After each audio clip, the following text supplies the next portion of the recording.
Hey everyone, and welcome to the Safe and Sound podcast with me, your host, licensed mental health counselor Jeremy Houghton. My guest today is songwriter and guitarist for the band Armor for Sleep, Ben Jorgensen. Ben and I grew up very close to each other in New Jersey, and while we didn't know each other, the New Jersey music scene had a big influence with us both. Ben and I chronicle his time in Armor for Sleep, their early struggle to find confidence in playing live, how a traumatic divorce brought him into therapy, and the wisdom he gained through that experience. Hope you enjoy the interview.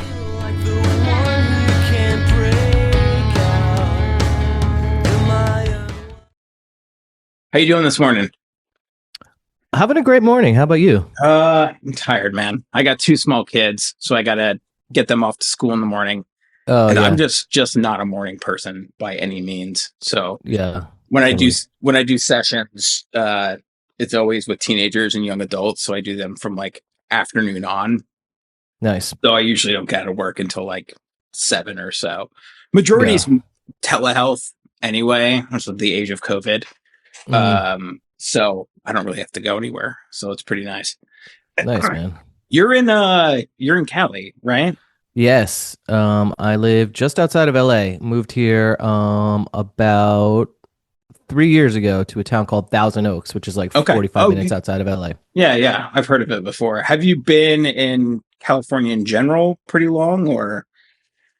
Yeah, I moved to LA in 2016. The very top of 2016 from New York City. Yeah. I just couldn't do the East Coast weather anymore. I mean, like, I love the East Coast. I love New Jersey and New York, but life there was just a grind. And so, moved out here. No, I feel that.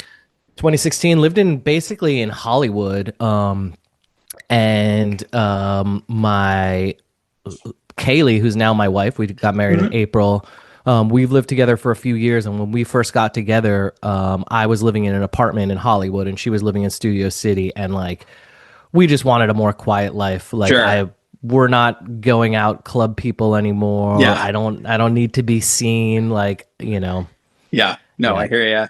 Yeah. Same thing. I moved out Pacific Northwest after I graduated. I graduated from Rowan University, in South Jersey, and then I was interning. I was interning in New York City at a post-production facility, doing video stuff. And I was just like, I can't do this. And I come from like a pretty middle-class family, and just that kind of hustle culture, and, you know, money seemed to matter. Money and status seemed to matter a lot. And it just wasn't for me. So I ended up moving to Seattle type of thing. So you grew up in Teaneck, right?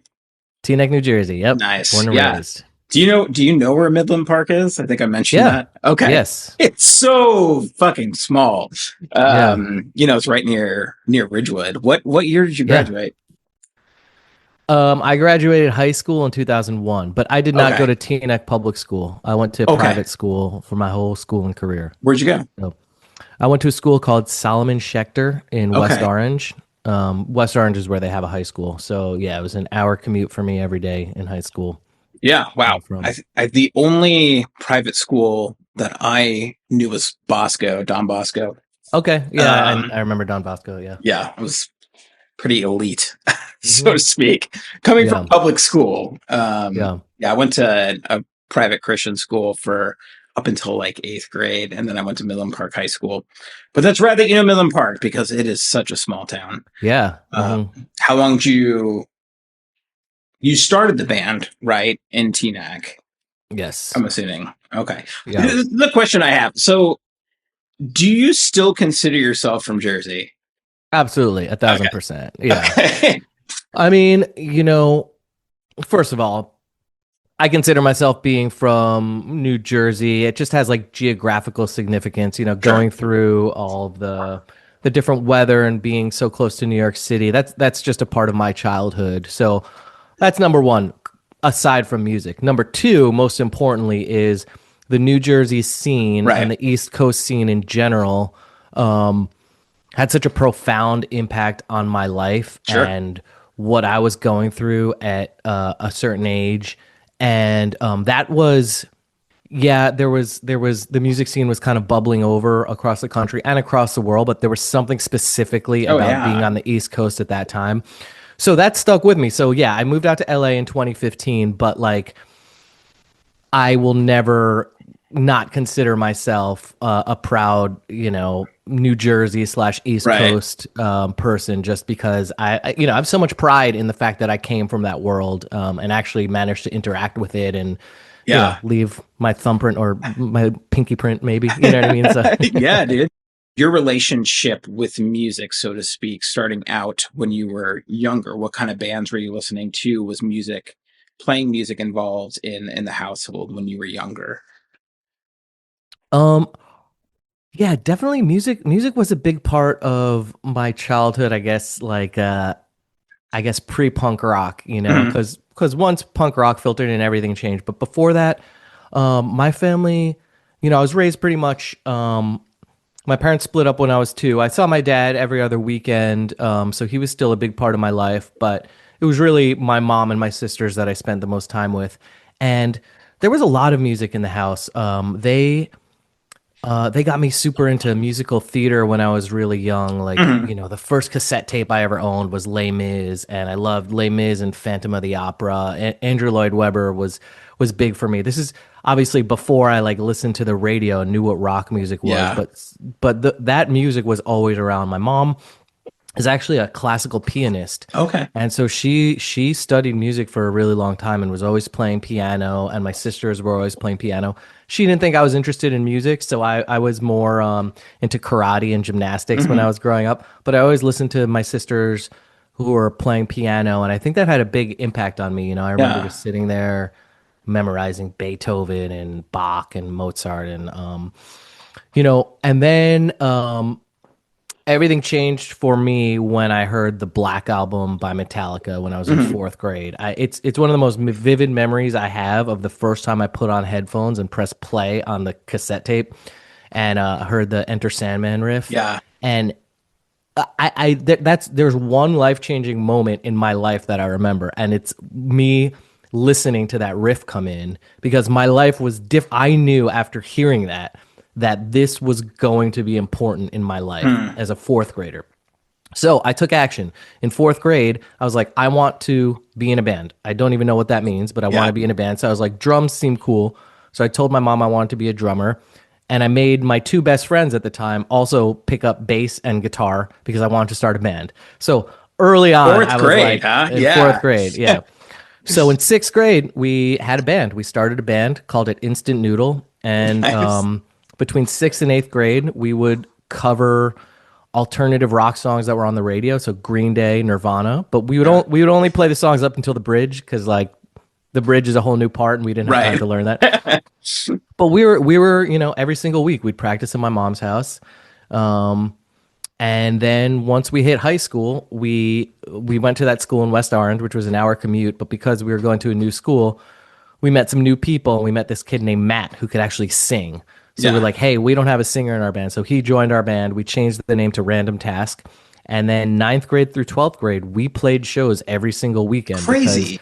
the scene in New Jersey was so big. And Yeah. we were, I mean, so before that band started playing shows, I put on a local show when I was 13 years old. My mom Okay. actually collected the money at the door just because I just I wanted to be involved so Right. bad. Like whether it Yeah. was playing or putting on shows, this scene was just having such a massive impact on me.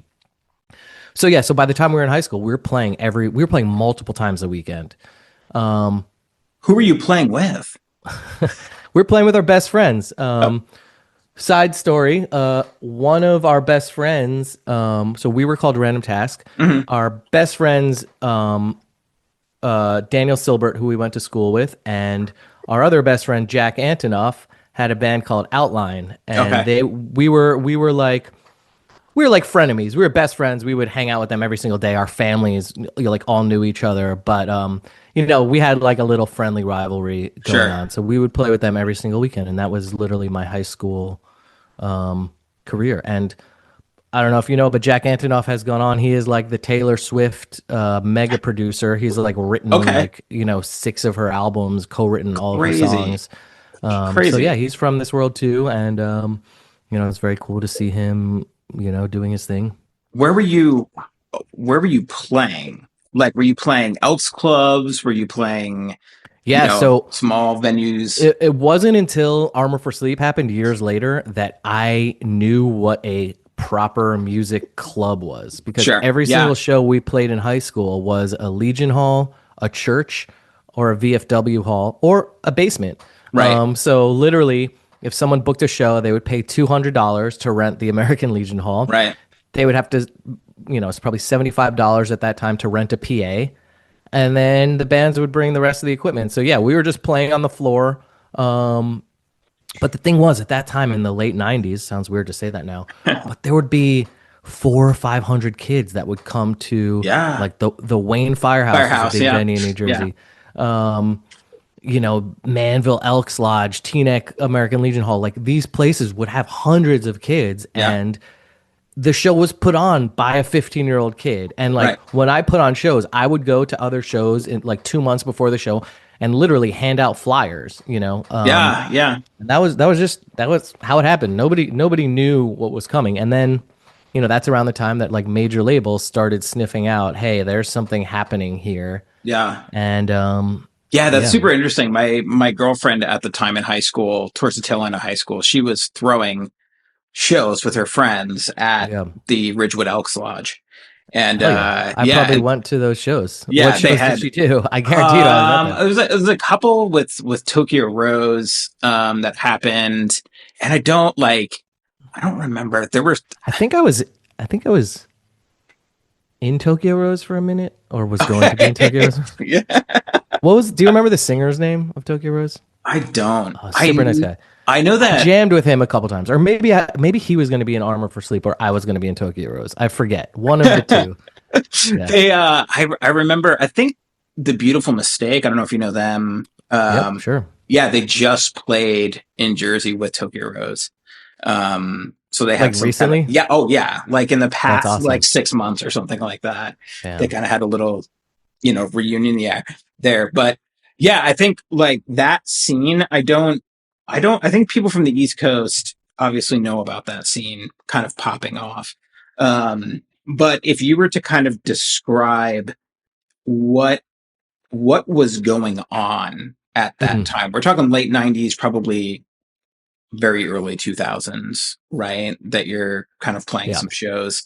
What was the vibe like, so to speak? I think it was that there was an underground punk scene, which had always been there, which I think is always going to be interesting to kids who are in high school. We found out about bands like NoFX and the underground punk rock bands, and that became very interesting to us. And there were always shows around that.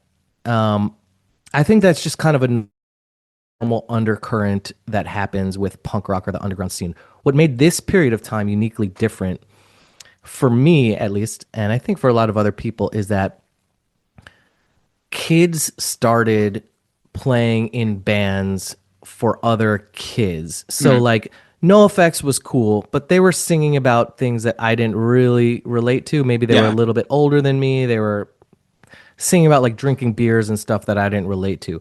But what happened was kids would form bands influenced by NoFX or whatever, but they would be singing songs about like their girlfriends at 16 years old and heartbreak. And that hits different. And as a kid, as much as we were into punk rock, once we started hearing bands of kids like our age singing about falling in love at summer camp or something, it was just different. Like, I think it's when people from a similar background and situation as us took the reins and started creating the art. It gave us something that spoke to us and what we were going through, but B, most importantly, it showed us that we could do it too. Right. You know what I mean? Yeah. Like we could never be a NoFX skate punk band from Southern California. Like that was so foreign to us. But when we saw bands like Saves the Day, like actually I remember Saves the Day, the name before Saves the Day was Cephler. I remember hearing demos of them.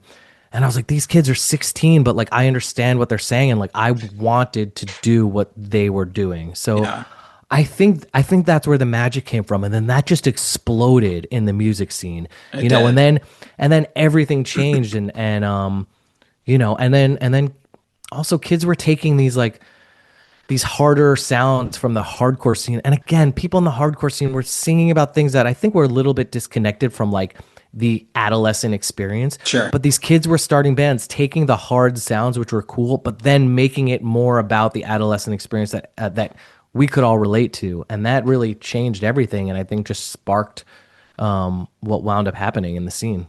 Yeah. So were you playing drums in Random Task, or were you Yes. playing? Okay. I was just a drummer. Mhm. Okay. When did you pick up a guitar and really start kind of writing stuff for Yeah. yourself? So I was always I was a musician, but I was also very curious. I was always very curious about progression and moving Sure. forward, you know. And so I was the drummer in that band, and we would practice at my mom's house every weekend still in that band. And my guitar players would leave their guitars in my mom's basement during the week, and so they wouldn't have to like carry it back and forth. So I taught myself how to play guitar based on the guitars that I had access to during the week. And what happened was we had an opportunity as a band senior year in high school. Our school was like, everyone has the opportunity to do an internship program somewhere. Cool. You just had to come in and report to the school what you're doing. So some kids took an internship at whatever sports company or whatever. Yeah.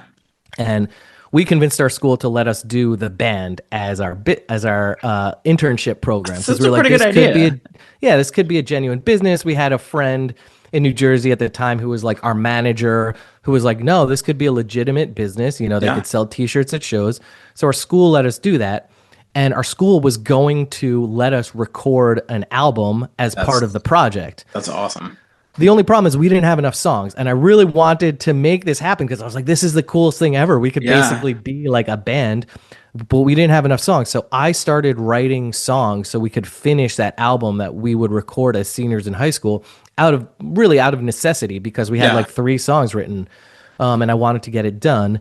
And what happened is I realized that writing songs was actually more important for me than just filling in the track listing on our senior project. Like it was what I was writing really like meant a lot to me, and I realized like it was actually unlocking some part of me that I didn't know I had. Yeah. So that that was just like an interesting process. I was like, whoa, am I a songwriter? Like, should I not be a drummer anymore? And that eventually led to, after our senior year in high school, we all went to different colleges. I actually went to Rutgers. Nice. And I knew I didn't want to do the thing where we were all in college. Are we still going to be a band? So I quit that summer after our senior year. And I did that because I wanted to start my own project. I didn't want to give all of the songs to Random Task. I wanted to try my hand at singing and playing guitar behind these songs that I was writing. And that's really how Armor for Sleep started. I spent a summer, I made a 2-song demo called Dream to Make Believe. And that was me putting myself out there. And, that's how it started. Yeah. Did your lyrics, like, did you write a song chord progression or whatever first with the lyrics already there beforehand? How did you structure a song? I think at the time I did things pretty much the way I do now, where I write music first, like music that I think sounds like emotional or whatever, energetic, just something that makes me feel something. And then when I'm in that emotional zone, when I'm listening to the music, I think of what cool lyrics would be over that. So yeah, for me, it really is music first, and then I structure words around it. And a lot of times I pull from like a journal of different like lyrical ideas that pre-exist, and then like I morph it to the structure of a song. Yeah. So it sounds like it was very much like an emotional outlet for you as a person. Correct? Yeah. Yeah. And what do you feel like you were trying? If you were going back to what you're playing, doing these demos and stuff like that, what do you feel like you're tapping into this, but is there things that you're trying to process in your life that are going on at that time? Yeah. A multitude of different things. For me, it's always like I've always kind of wanted to reverse engineer things. Like I loved seeing like magicians at childhood birthday parties, but Yeah. like whereas other kids would be like, that was awesome. I'd be like, cool, how did he do that? And I would go Yeah. home and like buy magic books, like, and I'd want to know how the trick is done. It's the same thing with like songwriting for me. Like I was so affected by songs that made me tap into different emotions inside of me as a kid growing up, like the way my favorite bands did. But like it didn't stop there with me. I was like, I wanted to figure out how that process is done. And I wanted to be able to do that too. So I really like reverse engineered songs as much as I could because Yeah. there would be nothing more special than being able to do that for other people. So yeah, for me, it's really been like I know the songs that changed my life were emotional songs that made me think about my life, and that's always what I wanted to like put forth into the world. So it's just been a process of me trying to figure out how that works, and I've Right. succeeded to various degrees. Sometimes haven't succeeded so well. Sometimes I have. Um, and it's just been that process. And to answer your question, I think one thing that I've learned is the most success I've had is when I'm being honest with myself and Yeah. actually tapping into something that needed to come out. Um, and I'm happy that I did that. How vulnerable does that feel to do that? Um,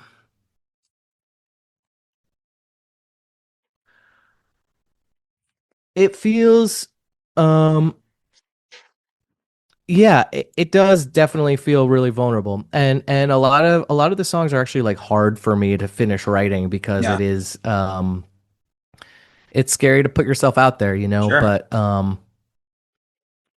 yeah, it's easy to forget how vulnerable you feel because for me, I only feel that vulnerable in like the hour after I've written the lyrics. And then I'm like, all right, it's done. I don't have to like go to that place again. But then like 2 or 3 years later, if I hear from someone about like how much it meant, I'm like, oh yeah, I forgot how much of a dark place I went to.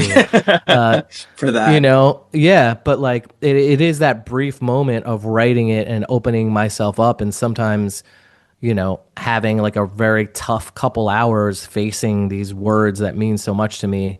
But then like I close the book and move on because then, I record the lyrics and then I don't have to really go back to that place again. So Yeah. it's an interesting experience. Yeah, I think, just based on I'm a therapist, obviously I told you that, and the whole point of the podcast is to talk about mental health, but also music being a kind of I think a therapeutic thing for people in so many different ways. And I know for myself, music was a way to process all the things that I was feeling, maybe all the anger or hurt that I wasn't felt allowed to express in Mm. in a certain way. And I'm curious for you about what ways music or writing music has been a therapeutic thing for yourself, whether that's emotionally or mentally, or even physically. Yeah, it's a very interesting question. I mean, I think what's interesting about my experience writing these songs is that anybody who knows me knows that I'm a pretty quiet person. Hmm, Like in a circle of people, I usually am the observer. A lot, growing up, everybody thought that I was an asshole because I didn't talk a lot, but I only don't talk a lot in social situations. I think it comes from a people pleasing side of myself sure. where I don't want to be annoying. I don't want to say something for the sake of saying it because I don't want to be perceived as annoying. So I Right. don't really talk unless I have something to say. So Yeah. it's not that I'm an asshole. It's like in my head I'm like cripplingly trying not to be an asshole. Right. Right. And I say that only because I do not spill my emotions in the real world at all. Mhm. And it's interesting because like kind of like my persona that like what I've been known for through Armor for Sleep is writing these songs that are so emotionally vulnerable. So to answer your question, it has really been like one of the only outlets I've had in my life to really like express these deep emotional wells that I'm feeling. And it's a little ironic because that's not normally how I am in my everyday Yeah. life. And I think in retrospect, I probably did need like an outlet to let a lot of these emotions out. And also, I went to therapy as a kid a bunch, and I also went recently 5 years ago. I went to a therapist for a couple years. He had a profound impact on my life and really helped me through a situationally traumatic experience that I was going through. Yeah. So I really respect having that space to open up, and I do view having the ability to use songs as an outlet as like having been really important for me. Yeah. Yeah. You know David Bazan, right? I'm assuming I love Pedro. I Yeah. love David Bazan. I love Pedro. Yeah. Yeah, so I've seen a bunch. He's come up to Bellingham here, and he was recently saying. So he's been saying that he's been through a lot of therapy, and he recently Yeah. went through a divorce. I think a couple years ago, and his therapist recommended to him that he take basically his life and start from the beginning and start processing these events through songs, which he probably was already doing, but it was like a project for him to tell Mm. his own story from being a young kid. I think his last album that he did like solo was the start of this, where he's singing about the Mm. first time he got a drum kit, or thinking about family rides and stuff like that. And so it's a way it has been a way for him, it seems like, to process trauma, Yeah. and kind of move through things. And you don't I you know I'm not I don't want you to get too personal or whatever, but like the therapeutic experience for you and sitting and talking to somebody in a space where it's like you can be, or hopefully can be, vulnerable. I think trust is like one of the foundational things within a therapeutic relationship, where it's like, look, if I say something to anybody, like, it's my ass on the line. You know what I mean? Like HIPAA compliance rules, those different things. What's said in here stays in here. Yeah. The therapeutic, without like details of your life, what did you find therapeutic about it? Um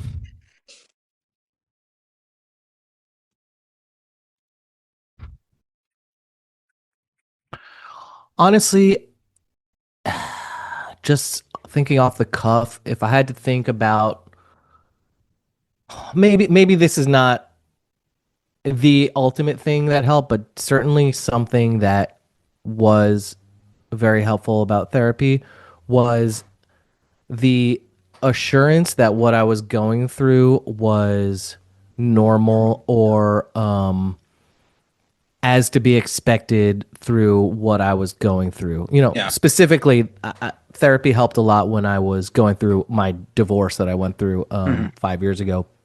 And so a lot of it was just reassurance that of course, given this situation, like the fact that I feel the way I am and that everything is so off kilter, like that's to be expected and that's normal, and Yeah. this is just the path that I'm on. And I really, like you said, trust is so important. I trusted that my therapist was not bullshitting me, and I was like, "You sure?" And he's like, "Trust me."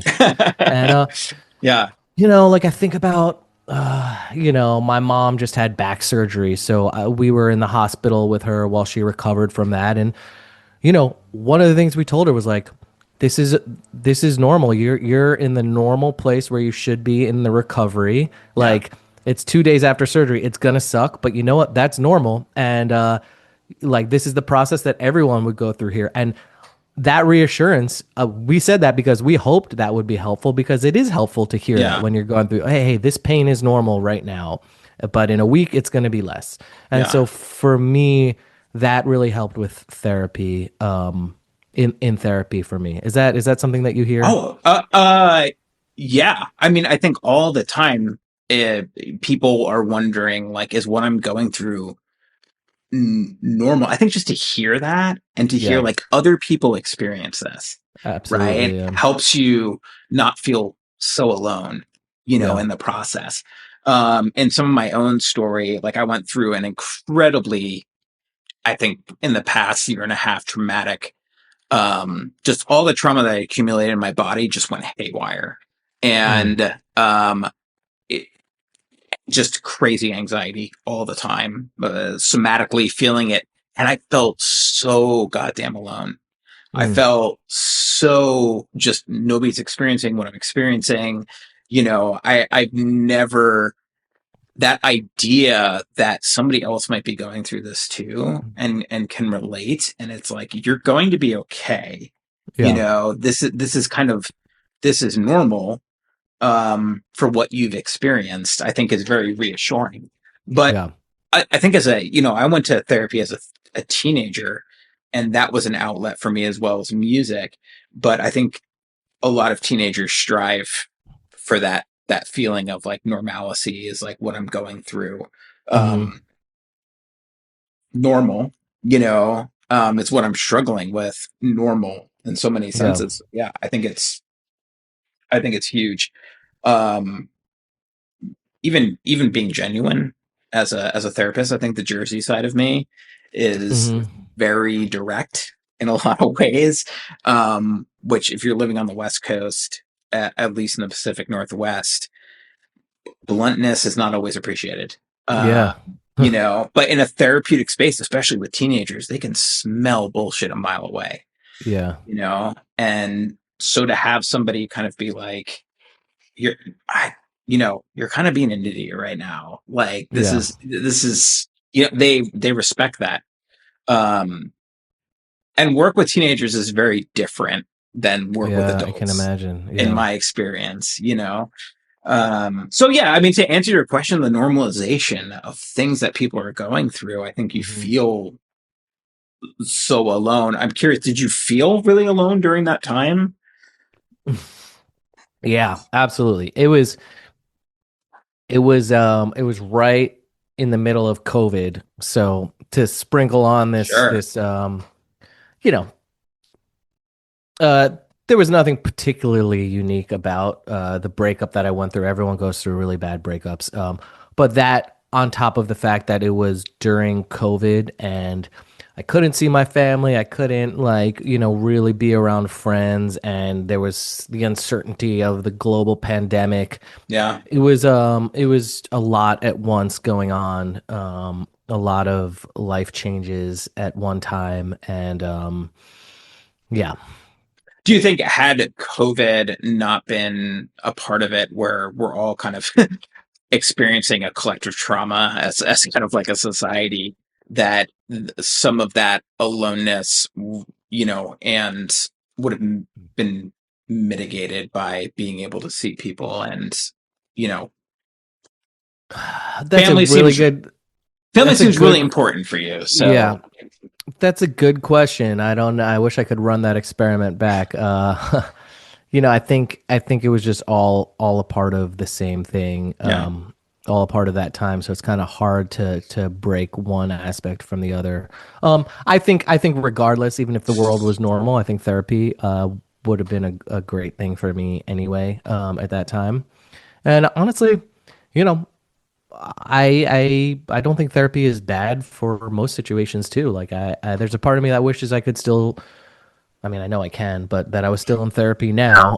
I think now is a little different. I think then I definitely had like a need to be in therapy every day, where now it would more just as like a check-in. right, yeah, Also, I really liked my therapist personally, yeah, and at a certain point in time, he was kind of initiated like, Ben, I don't think you're at the point where yeah, you need to see me every week. And I was like, no, no, no, I do, I do. yeah, yeah, And then, yeah, and then afterwards, like, I would like write him emails, just like checking in and, yeah.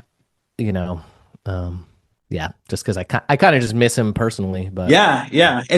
It's a very strange relationship when you think yeah, about it. Like you have this kind of like sort of intimate connection in terms of like vulnerability, what you're talking about.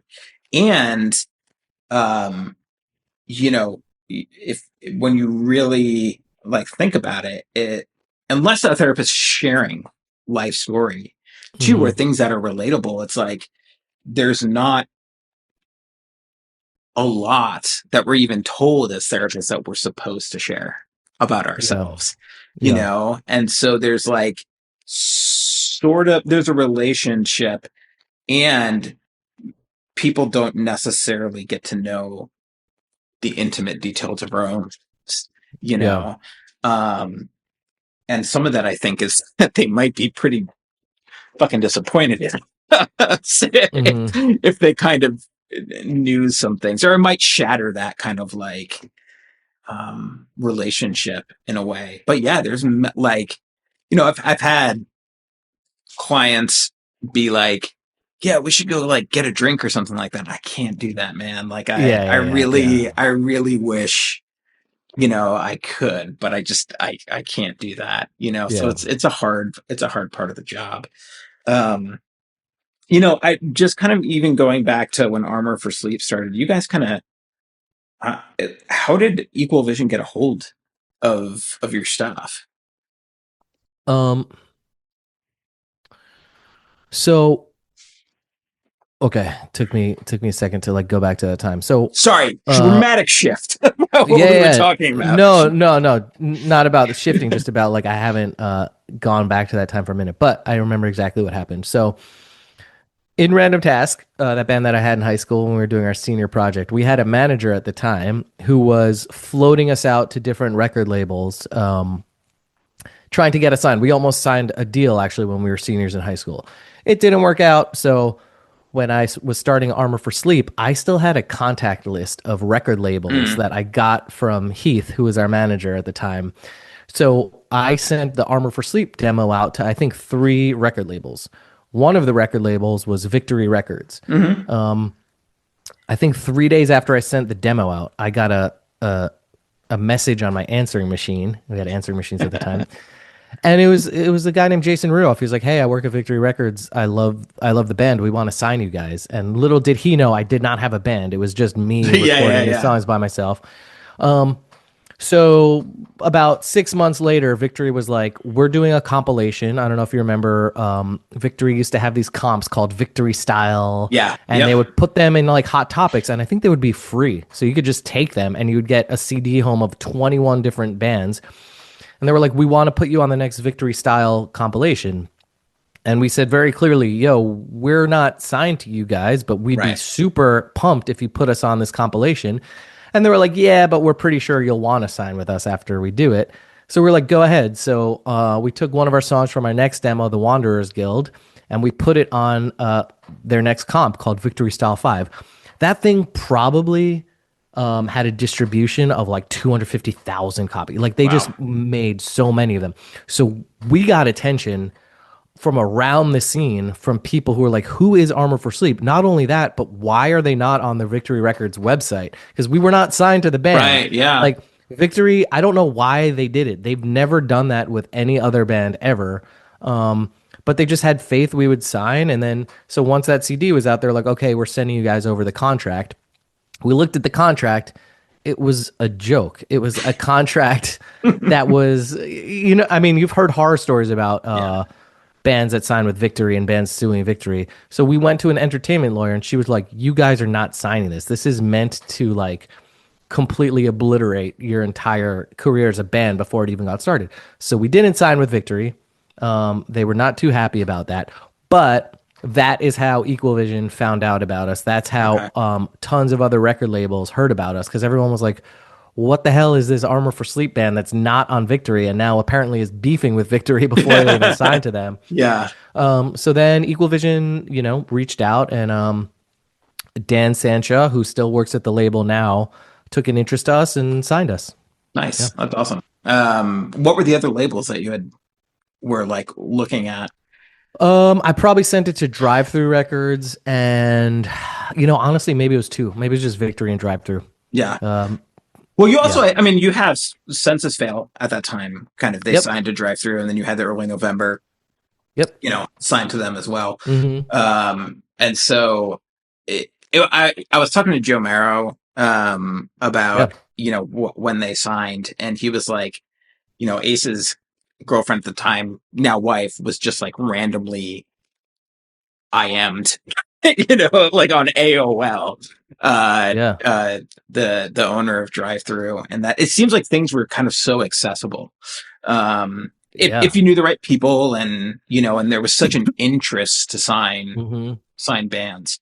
Um, Yeah. were there bands on Equal Vision at that time that you were like, hell yeah, these are awesome bands, and they're bands I'm Yeah, going to so let plug and me tour with. I have a funny story about another band before we get to the Equal Vision point. So when Victory still wanted to sign us, and they really did want to sign us before we got that contract and said no. They had a label rep in Brooklyn named Angel Huarbe, and Angel was overseeing Victory Records' next band from Long Island called Taking Mm, Back Sunday. yeah, And Angel really wanted us to sign with Victory, so he's like, "Come be friends with Taking Back Sunday." So we went to the recording studio when Taking Back Sunday were recording "Tell All Your Friends." So I remember nice. hanging out with them at that time, and we played shows with them before that album was out, and then once the album came out. So that was just a little side note because that was really cool to see. We had front row seats to Taking Back Sunday's like crazy trajectory at the beginning of their Yeah. career on Victory. It was awesome to see, and it was just a crazy time for them, and it was cool to be like a fly on the wall and watch what happened with them. But yeah, Equal Vision was cool at the time. My favorite band ever growing up was Saves the Day, and Equal Hmm. Vision broke Saves the Day. And so they were always like a larger than life record label to me, being a Jersey kid. And also, Coheed and Cambria had just come out, and that was a super interesting record and sound from Yeah. this like upstate New York band that used to be called Shibuti. I used to Yeah. see them when they were called Shibuti. But yeah, Equal Vision was just cool, and Equal Vision was not as big of a scene label as Victory, Sure. but that's because they took the liberty to sign interesting, weird bands, where Yeah. Victory was only signing bands that sounded like everyone else to a certain degree, and so we respected that about Equal Vision. I'm trying to think of like what the major labels at that time. There was Victory, there was Equal Vision, Tooth and Nail, arguably Hmm. Solid State Records. Um, I feel like I'm forgetting one. Obviously, Drive Through was popping Drive off at the Through, time. right, right, Um, there was Revelation Records. I right. think they kind of fell off in the early 2000s, but they were right in the mix with like emo core and also mostly hardcore heavier bands. There was Fearless Records was always big. Epitaph was still predominantly punk rock. They Yeah. hadn't shifted yet. Vagrant, Vagrant, that's what I'm you thinking know, of. So Dashboard yeah, had signed. yeah. Vagrant were not really on the board until Get Up Kids and Dashboard, and then Yeah, obviously Saves the Day. Stay What You Are was on Vagrant too. yeah, which is a seminal album. I like through Yeah, being cool, but um, yeah, as far as yeah, so that's what I always forget Vagrant Records. yeah. Um, but they were. How long were you on Equal Vision? You did. So we did Dream to Make Believe. That was our Yeah, first record, I love and that then record, by the oh, way. thank you. And then the next record we did was What to Do When You Were Dead. And Which that album really took off, right? Like, yeah, so we had, like I said, our friends were Taking Back Sunday. At the time, our manager was Gabe Saporta, who we knew from Midtown. Midtown were a huge local band for us, and when Midtown were on a break, Gabe really took a liking to us, and he was our manager when we signed to Equal Vision. He wanted us to avoid the mistakes that he felt Midtown made when they were coming up. yeah, So he was like our big brother. He took us under his wings. So he was our manager at that time, and we did Dream to Make Believe on Equal Vision. But the thing is, Gabe and all these people around us thought Dream to Make Believe was going to do what Tell All Your Friends did. People thought that that was going to propel us to like be the next big scene band, and it didn't. It didn't work out like that. We definitely built a little fan base, but Dream to Make Believe was just not that kind of record. It wasn't like as immediately catchy as Tell All Your Friends and a lot of the other like the Thrices of the time. sure. So there was a little bit of disappointment I think, around the fact that we didn't blow up. So that kind of like mood, I think, influenced my writing Mm. process, and part of the reason why I wanted to write an album from the perspective of a dead person, Yeah. uh, amongst other things. So I wrote "What to Do When You're Dead," thinking kind of like Armor for Sleep was done, or like it didn't really pan out. People didn't really care. And we put out "What to Do When You're Dead" in 2005 on Equal Vision, and that record definitely did what we didn't feel after Dream to Make Believe. Like we were selling thousands of copies of that a week. The Crazy. shows were exploding, and we were like a buzzing band at that time, and that was a very cool a cool time for us. And to this day, that's kind of the thing that our fans know most. And that record has kind of like outpaced the band in a Hmm. certain sense. Like that record has a life of its own. Um, Because yeah, I would have thought Dream to Make Believe would have popped off. yeah, And you know, that's just like my personal thing. Because when I first heard, I was like, this fucking rocks. Like thanks, this is man. awesome. And it, in my opinion, I was just kind of like, this didn't really, it didn't catch on the way that like Yeah, I, I, yes, I thought it should, totally. Um, and so, when that album goes off, kind of has a life of its own. Like, why do you think that album hit so well? Well, one, I think it's a little bit more of an aggressive record than Dream to Make Believe. I Sure. think that was kind of trending with the scene a little bit more. Dream to Make Believe is a little sleepier, more introspective. Um, and I think the story of What to Do When You Were Dead is really the thing that's been so compelling to fans for so long. Like I said, it's a story about kind of like a ghost stuck in purgatory for the whole Mhm. album, looking back on his life. And really, it's kind of a simple idea. I thought it'd be fun to do a whole album in that theme, and I think that has really resonated with people. And especially when it first came out, our fans were like 15, 16 years old in high school, Sure. and I think a lot of kids that age haven't really had an experience to think about mortality and death in that kind of way. Sure. So, it meant a lot to people at that stage in their life then. And I don't think there was anything really in the scene that was there weren't bands making like deep records or deep Right. concept records at the time. Right. So it was just kind of like right place, right time. What does it feel like when you play those songs again? Because you recently did like a tour. Yeah, we did Yeah. a 20-year anniversary tour actually in 2005, Yeah. 25. Um, yeah, it's pretty crazy. I mean, like, I just think we say like, oh yeah, 20-year anniversary tour, cool. But you don't think about how long ago 2005 Sure. was. Like if you look at Yeah. like what else in the world was going on in 2005, you're like, that was a fucking long time ago. Yeah.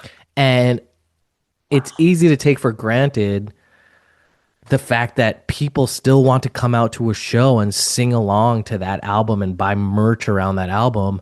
But it's true, and it's crazy to me, and again, it's like that album is kind of like bigger than I could have anticipated it would be in like the best way possible. And yeah, it's just been really Yeah. cool.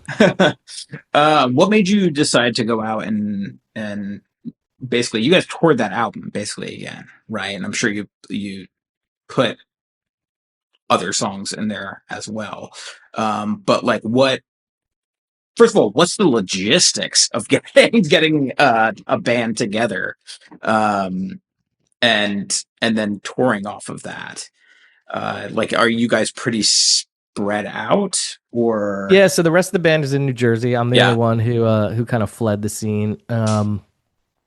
So when we were younger, we would be jamming in a practice space, every week, and obviously, me being on the West Coast, we can't do that. But I like to think that we're slightly better musicians than yeah. what we were when we were 17. So we can rehearse the songs on our own, and then what we do, specifically what we did before this tour, is I'll come to New Jersey maybe a week or two before the tour starts, and then we'll do like 4 rehearsals leading up to it. But again, we're smart, so we've done pre-work beforehand. So I'll arrange the entire set list so everybody knows exactly what we're playing, so people can practice their parts. People can play along to the actual set that we'll be playing along to. So it's actually not as crazy as it seems. So then when we rehearse, we only have three rehearsals before the tour, but we've also all been practicing separately on our own. And then it's just normal logistics of tour. It's nothing too hard to organize, and our booking agents do an amazing job of picking the perfect clubs for the shows.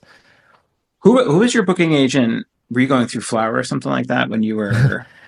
Flower was our first booking agent. Yeah. Yeah, good memory. Now we're at Sound Talent Group, STG. Okay. Yeah, they're pretty big, right? Yeah. Mm-hmm. I think. Yes. Yeah. Yeah, they were started by Dave Shapiro, who unfortunately we lost last year. I don't know if you heard about that plane crash. Yeah. Yeah. That was awful.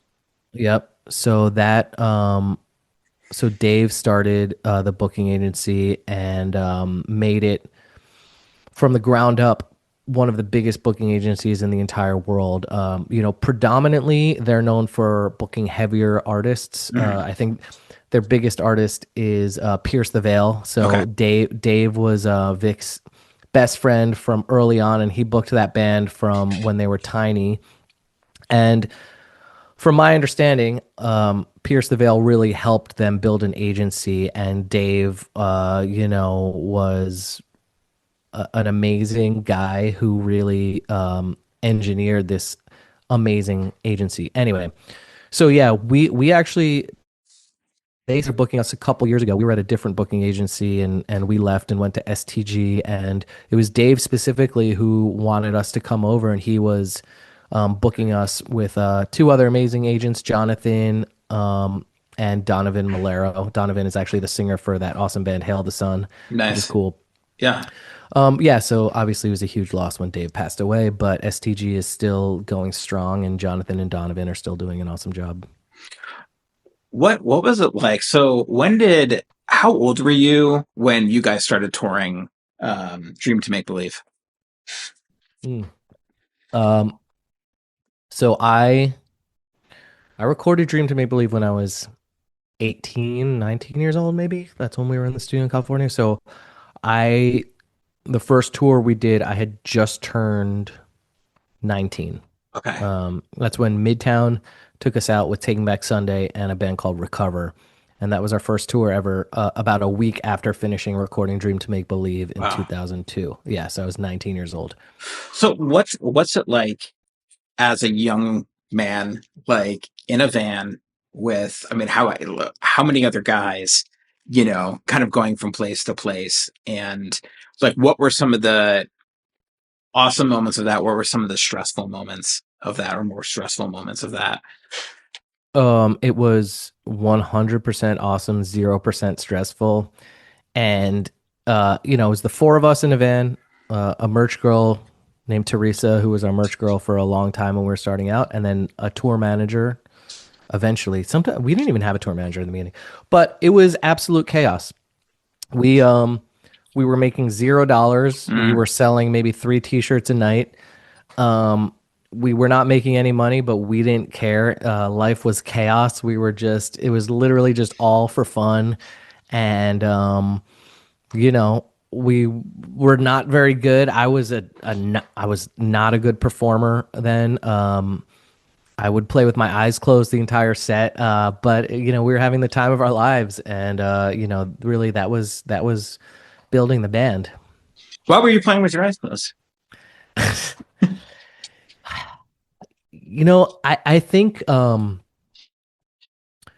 there are people who, like, I think of Brendan from Panic at the Disco, who's just like a born performer. Like, he's in a band because he's a performer.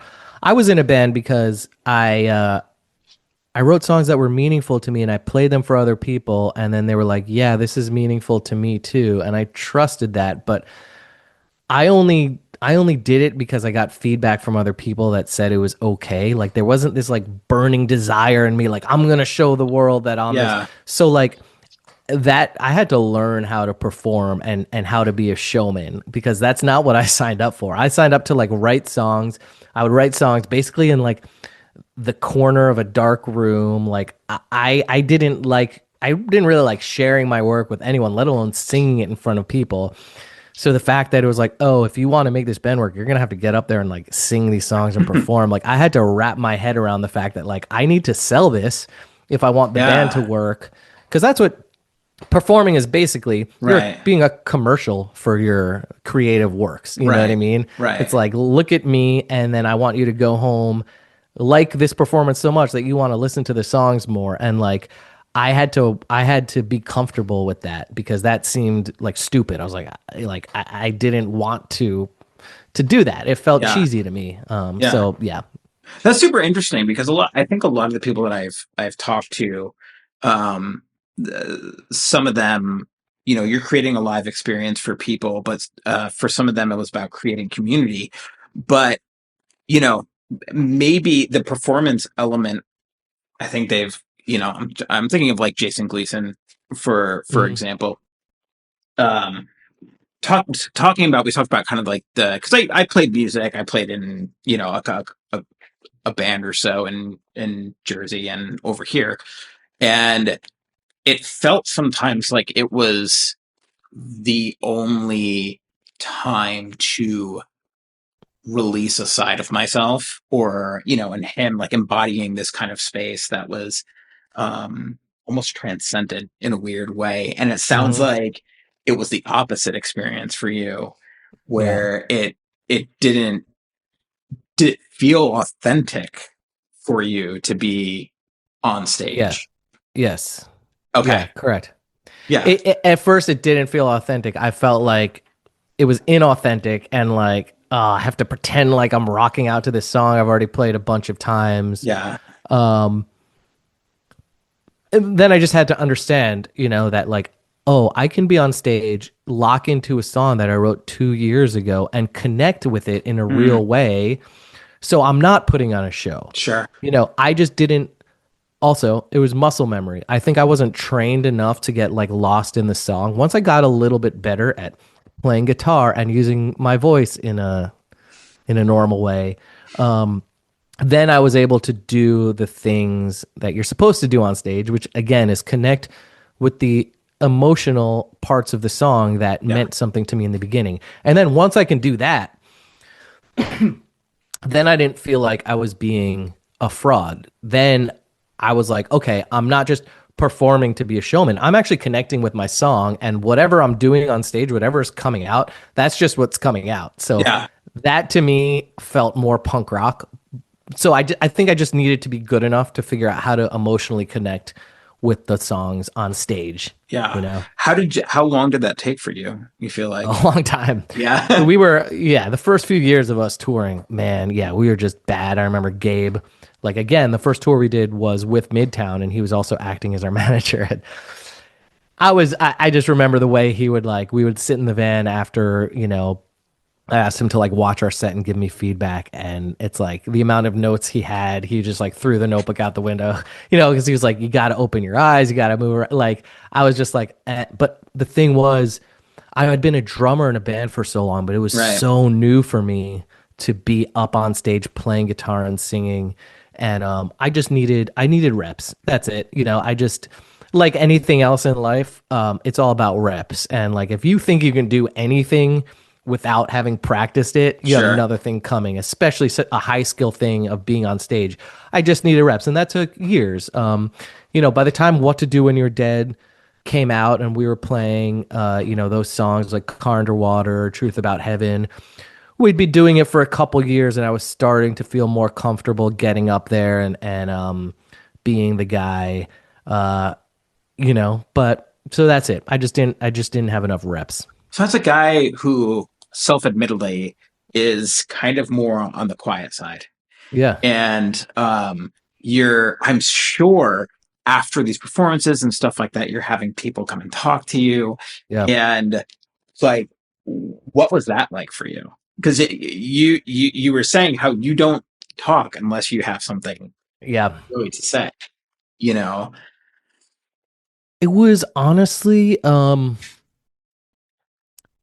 sounds weird to say, but it was such a blessing for me. It was, um, I guess almost like the validation in therapy being so Sure. good. It was validation that, when I wrote a song, I'd be like, this is weird, but like it means something to me. And Yeah. then like I made the decision to put it out in the world because I'm like, no, I'm gonna trust that it means something to me instead of just like burying it under the bed. Like I want to put it out. So talking to people after shows who were like, man, I found out about you guys through like mp3.com or absolutepunk.net. And they would drive to a show and then come up and talk to me. And like, it wasn't bullshit. Like I knew they were like telling me the truth that like my song meant something to them. It was this insane validation. Like I'm not crazy. And Mm, like that song that I was hoping would speak to people did speak to people. And I gotta say, as someone who was like painfully shy and very in my head about how I was socially, to like experience that when I was, in my early 20s, it did make me feel, valid in sure. what I was going through and my experience as a human being, and it was definitely a really important part in me becoming who I am today, and Yeah. it's always meant so much to me. Yeah. Did it also hit that people pleasing side of you? You're like, yes, this is Yeah, great. yeah, people like me now. Yeah. No, but then equal parts of that is okay, now I don't want to let people down and Right. like, yeah. Yeah, I'm Yeah. really curious about that in terms of like, did you feel pressure in terms of like, first albums, second albums, um, once things kind of start to take off, Sure. I've heard other people say like there's a real pressure, like and some like less freedom as far as like crafting or creating stuff because there might be pressure from a label or pressure from this or Yeah, that. well, so the real pressure came after that record. We were one of the biggest buzzed about bands in the scene or whatever. Because we didn't have a long-term contract with Equal Vision, we signed a deal with Warner Brothers, and Hmm. then our next album was a Warner Brothers release, and that did not go as planned. And our fans didn't love the album we put out then. The label didn't. The label was in shambles by the time it came out, and for me, someone who is not equipped with, I was not equipped with dealing with any sort of adversity in my life. And again, as a people pleaser, I like shut down after that. And Mm. that's why we broke up after that record was um not received well. So yeah, so to answer your question, like yeah, that's how Can I ask what you mean by shut down? um yeah, so we had a roadblock because our third record was not following the same trajectory as What to Do When You Were Dead. We were like, cool, we're on a major label now. We're going to keep on this upward path and everything's going to be great. And it wasn't. Things were trending downwards. Our fans were not as stoked on it. The scene in general in 2009 was collapsing. Yeah. And in retrospect, I think a mature person or someone who had a healthier understanding of life's ups and downs would have said, okay, this is a little roadblock. Like we can still overcome this. And, but I shut down and I was so, such a people pleaser and so, scared of failure that like the second we got that hint of failure, I was like, I don't want to try and recover from this, and I really Yeah. initiated that the band basically break up. Like I Yeah. couldn't think of a way to like I didn't have you know the systems built inside of me to try and like climb out of something because like Sure. I had never had to do that before and so my gut reaction was just turn away and like run away from it and that's ultimately what I did and that's just those are the tools I had at the time so I'm not going to like say that I regret that. I think that I learned a lot from that experience and I'm a different person now, but that's who I was at that time. Yeah. It's really interesting that you say that because when I talk to a lot of my clients who are like teenagers and stuff like that, like being perceived a certain way or just failing. Like we all kind of struggle with some sort of core fears inside of us, Mm-hmm. like, whether or not we're good enough or whether or not, but failure is a huge one. Yeah. And I was just talking with somebody last night about like you you have you have to fail. Like, and Yeah. you're going to fail. And if you're too afraid to fail, like you're going to be stuck in a certain Mm-hmm. spot, Yeah. and that anxiety that you have, and you know how you go about that is, you can talk about that or just kind of navigate that in a certain way. But like people really uh are afraid of failure, Mm-hmm. in a lot of ways. And you hear it all the time when you're growing up. It's like failure creates adversity creates, like, great. But what do you do when it happens? You Yeah. know what I mean? How do you pick yourself up off the ground? And how did you do that? Yeah. So you're asking how did Yeah, I do it? yeah. Oh, yeah, it took a lot of time. I mean, from 2009 till so we played a couple reunion shows in 2012, and then in 2015 we did the 10-year anniversary tour of What to Do When You Were Dead, but that was just like 6 shows or something. Um, but those were it's easy to play reunion shows, but like Armor for Sleep was not like an active entity for me and something that I wanted to create for. And interestingly enough, full circle back to 2020, going through COVID and going through everything else that I was going through at that time, really contributed to me having this epiphany of wanting to create again through Armor for Sleep and really coming back to appreciating how special this thing was that I created, when I was 17 years old and everything that we've been through. And the fact that like if I chose to like work on Armor for Sleep again, it wouldn't have to be perfect, but like that's okay, and Yeah. I think it's no coincidence that I wanted to pick up Armor for Sleep again in a time when I had been through really like the biggest failure of my life, and that was my divorce. But like coming out of the other side of something so traumatic and realizing that like that I survived that and that I was able to come out the other side and it didn't ruin me. And in fact, I'm like the happiest I've ever been in my life now. And I came out of something that I was convinced would kill me. Like I had this newfound I guess mentality that like I could survive anything, and that Hmm. really made me want to pick Armor for Sleep up again because I felt like almost like bulletproof, you know what I mean? Hmm. And like talking about failures and everything, like I think I really understood that failure is just a part of the process and like it's part of the experience of life, you know what I mean? And like you can't get anywhere until you've tried a bunch of different shit and not everything Yeah. is going to work, but like life is really boring if you don't try those things. And, failure really isn't that bad as long as you go into it with a healthy understanding that you might fail and like that'll be okay. So, yeah, Yeah. it all, Yeah. That's awesome. yeah. What are you currently doing? What am I currently doing? Yeah, I mean, I don't Uh, mean in this moment. I mean, just like, yeah, what are no. So Armor you? for Armor for Yeah, Sleep is going strong. So we put out an album called The Rain Museum in 2022. That was definitely like a COVID slash you know everything that was going on in my life at that time. We just put out a new album in November called There Is No Memory, that we recorded over the last year and a half that I'm super proud of. And I really I couldn't be more proud of it. And we just toured with Census Fail and Story of the Year. We're going to Australia and Japan nice. in April and May with Hawthorne Heights. And we're not going to stop. Like it's this is something in a way like Armor for Sleep is really like my life's work. And Yeah.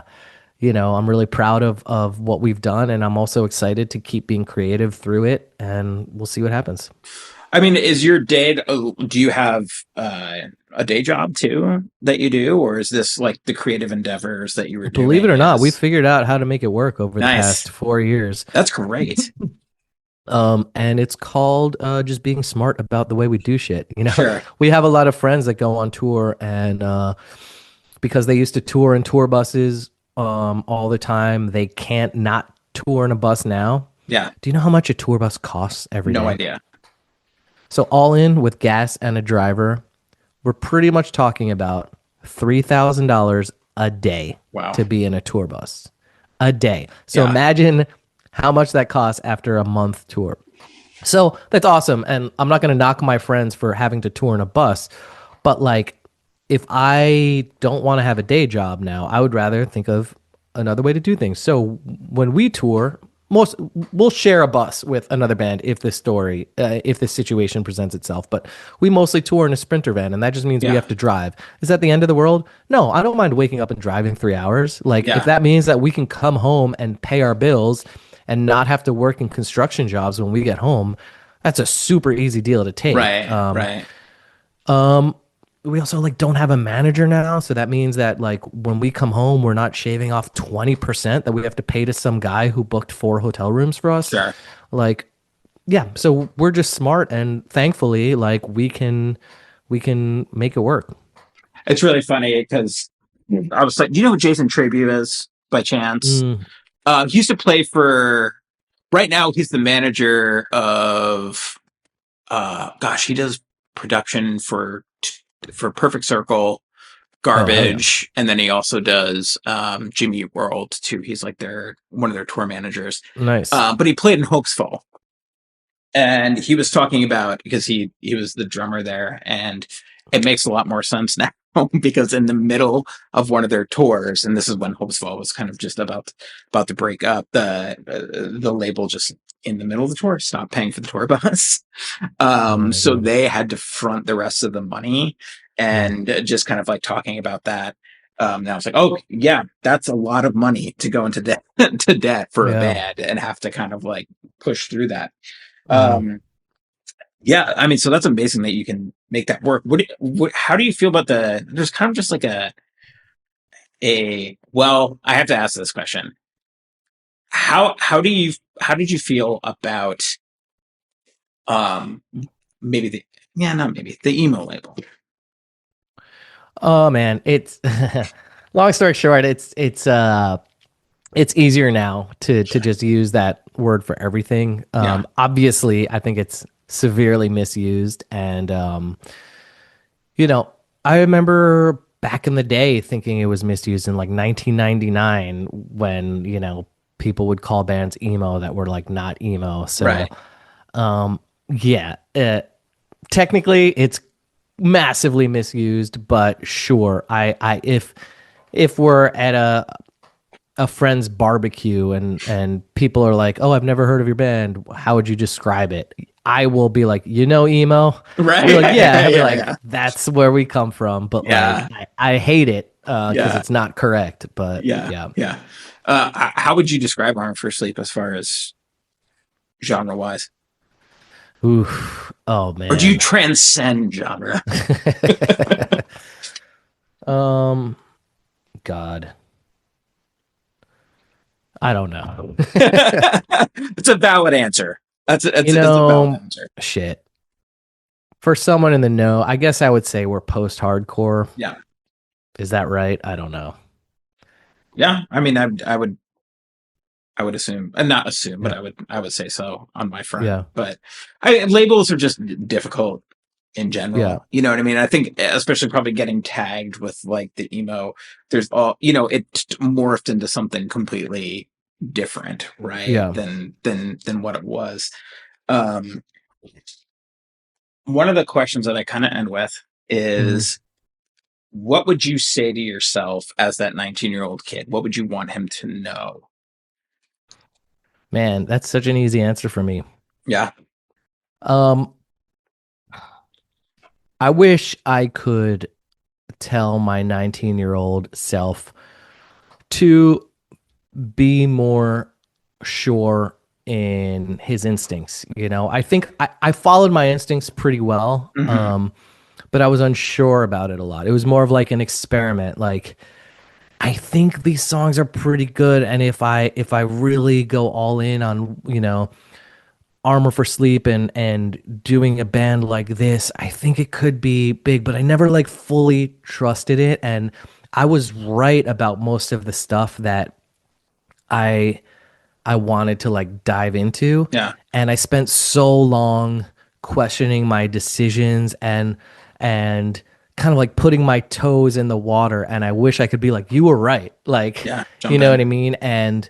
And also trusting myself in the studio with a producer who like looked at me as a 19-year-old and was like, no, this is what you should do. And me as a 19-year-old, not trusting my instincts, but trusting a random 45-year-old guy. Like, I wish I'd been like, you were right the whole time. Yeah. Yeah. And I did a pretty good job of it. I think that's why we got as far as we did. But yeah, and so yes, so part of that is like I wish I could go back in time, but at the same time, I'm so super happy I learned those lessons because that's why I am as confident as I am now in what I do with my life, Yeah. because I have learned from the past, like, hey, when had a suspicion about something that I wanted to dive into, I was correct and I wasted too much time being insecure about it. And like now when I want to pursue things, I'm like, remember what happened when you were a kid? Like, Yeah. Yeah. so now I'm the same way in my pursuits. Yeah. This might be like a very personal question, but does that, and feel free to not answer it. Mm. Um, does that, how does that, I guess, does that people pleasing aspect of yourself still exist? Is it more mature, in a way? That's a great question. Uh, I guess if I had to really think about it, it's a personality trait that, um, it's kind of like fire. Is fire good or bad? Well, Right. fire can be really bad, or fire can be essential to Yeah. life. Like, Yeah. I think it's a personality trait that can serve me well and definitely has led me to amazing friendships. And I'm super concerned about the people around me. But yeah, it also does get me into trouble. I think it has hurt my own self-preservation sometimes because I put myself last in certain situations when Right. I'm too concerned about how my actions will affect those around me. So it's something um, I just have to be aware of and keep in check, I guess, Yeah. because it has hurt me in my life, but it also has helped me in my Right. life, Right. uh, so yes. So it yeah, it's a double-edged sword for One of the sure. things is super interesting when people have social anxiety. I kind of point them back to um, sort of evolution in a sense, Mhm. whereas like you couldn't survive outside of a group, right? So group being able to not be outcasted from a group, there's a certain sense of anxiety and social thing that still is inside of us that is like, this is Mhm. how I survive, Yeah. right? And like that's like you said, it's a double edged sword, but like when people, I'm not saying you have social anxiety or anything like that. I'm saying with my clients, sometimes it's like helpful to point out to them that like, yeah, this is kind of like an evolutionary response. Nobody wants to be ostracized. It's something Right. normal and makes sense from like a scientific standpoint, you Hmm. know? And one of the things, man, that I just really want to get through this podcast, and I think it's your story is um, really helpful, is normalization, Hmm. right? And so like normalization of things that people go through, and we can, there's so many people in the music scene that I look up to and that other people have connections with, or parasocial relationships, but for them to be like, oh, Ben struggles with some of the things that I struggle with, or like it's just, I think is like a really healing thing for people. And as much as Mm. we've progressed in mental health, there's still stigma, there's still secrecy about things. And so my goal with the podcast a lot is for people to not feel so alone in what they're going through. And Yeah. it's kind of amazing. There's been like a little bit of a thread of people who struggle with bipolar, musicians who struggle with bipolar. And it makes sense just essentially from like a creative standpoint. There's a manic phase that happens, and there's like so much creativity that abounds. And then there's the depression phase. And I know Anthony Green is somebody who struggles with that. I talked with Jake Schneider from Minus the Bear about his diagnosis, and Stacey Hilt from Coalesce, and the Casket Lottery. So this is my hope, and I appreciate you coming on and being so vulnerable and being willing to talk. I'm going to let you go. I've got a client too, as well coming in, but I'm so thankful for you to take. Oh yeah. Thanks so much, man. This was a great conversation. And connect with another Jersey guy. Cause it's kind of hard. Hell yeah. Hard to do that. It's hard to explain to people what, the smallness of Jersey and also that pride. Thank you so much for doing this. Have a great rest of your day. All right. Thanks a lot, man. You too. See you, man. Bye. Bye. I'd like to thank Ben Jorgensen for coming on again. Armor for Sleep is going on tour in Australia with Census Vale and Story of the Year at the end of April. If you're down under, make sure you catch them. Safe and Sound is a labor of love by me, Jeremy Houtsma, licensed mental health therapist. The opening song is Burned Out and Broken In by The Beautiful Mistake, and the outro is Safe and Sound by Small Brown Bike. Please subscribe to the podcast for updates and new episodes. Also, we'd love to hear your feedback, so leave a comment. You can follow the podcast on Instagram and TikTok at Safe and Sound Podcast. Thank you guys for listening, and we'll see you next time.